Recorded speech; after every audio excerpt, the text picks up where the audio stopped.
Haberdo'ya. Yox. Yox. Yine böylər üçün ayaqqabı gətirsin. Bax, bir ayaqqabını 18 ildir giyinirəm. Ya, Haberdo açılışını etməyə kulağımız da gəldi. Uşaqlar, xəbəriniz yoxdur sizin, belə də görün. Xəbəriniz yoxdur. Təzə dükanımız açılıb. Haberdo, ən çalaqlasın. Nə gözləyirik, gedək də. Gedək? Gedək. Getdik. Ay səs gəlsin. Çox bax göstərir. Hara gedirsən? Haberdo'dan görüşürüz. Selam. Siz burada. Haberdo. Haberdo. Buyurun, çanta ayakkabıya izləşdirsə götürün. Haberdo'da. Bundan başqa Haberdo'da gözəl çantalarımız var. Dostlar, baxın. Nə qəşəng, nə qəşəng. Sonra siz seçdiniz, bəyəndiniz. Necə gözəl, amma balaca biraz böyük seçir. Ölçüləri də var. Deməli, mən işliyimə görə 40 razmerə qədər var. Olur da bir də gözüm uşaqdan ayağın ölçüsü böyükdür və o razmerdə də ayaqqabılar var. Həm qızlar üçün, həm oğlanlar üçün. Çeşidlərimiz boldur. Haberdo yerləşir. Elmlər metrosuna yaxın. Space neçə faizə qədər endirim var bizdə? Açılışa, mən şokdayım. Açılışa 30% indirim. Belə bir şey içəri yoxdur. Haberdo'da var. Gəlin dostlar. Burada bir dənə də. Keyfiyyətdən danışırıq. Aha, gəl. Bence burada olan keyfiyyət, inan mən ki, yəni bu rəng dünyada satılan keyfiyyətinə əsas vurulur ki, rahat. Aha. Dostlar, ayaqqabılardan başqa bax görürsünüz, keyfiyyətli uşaq paltarları, sonra çorablar, müxtəlif cür rəng belə. Hələ papaqlara baxın. Dostlar, görün nə gözəl. Bax, sən razmer verdi, gəl bura dostum. Bax belə. Bax, super. Haberdo papaqdan. Sənə hədiyyə edirəm, yaxşı. Ən çox dostlar. Və ən keyfiyyətli bütün mallar bizim filialda, Azərbaycanda, Haberdo dükanında. Biz çox yaxında yerləşirik, şəhərin mərkəzidir demək olur. Elmlər metrosuna 5 addımlıq yoldadır. Gəlin, gəlin.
Oyna oyna.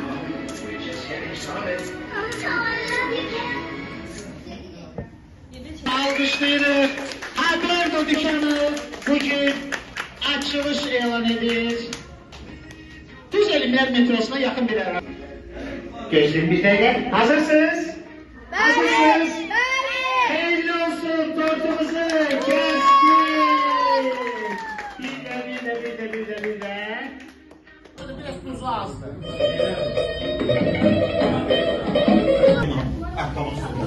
Biraz da oyna. Ha.